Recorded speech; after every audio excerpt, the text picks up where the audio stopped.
wamemwona kipofu, watu wanaotembea naye wamemwona kipofu, watu wa huku wamesha hata mpa nguo ya kwamba wewe ni kipofu.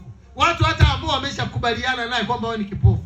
Ni kama watu waliokubaliana na wewe kwamba wewe ni maskini, kwamba wewe ni mjane, kwamba wewe hutopata mume mzuri, kwamba wewe hautofanikiwa sana. Ni watu wameshakubaliana, watu wameshakupa namba, watu lakini hao watu hawajajua Mungu anakukusudia nini. Hawajajua Mungu anakuangalia nini. Na hawajajua ya kwamba wanaoliona giza, wewe ndio mwanga wako umeanzia hapo. Maana Biblia inasema ya kwamba neno lako ni taa ya miguu yangu. Neno lako ni taa ya miguu yangu, sio kwa sababu mchana, ya kwamba unapofikia ule usiku kama usiku, kwa kutumia neno la Bwana ninapasua usiku kama mchana. Maana neno la Bwana ni taa ya miguu yangu. Hivyo nitakanyaga penye nge, nitakanyaga penye miba, na nitajua nakanyaga wapi. Sitokwenda kama mtu mlevi, lakini nitaenda kama mtu wa uhakika.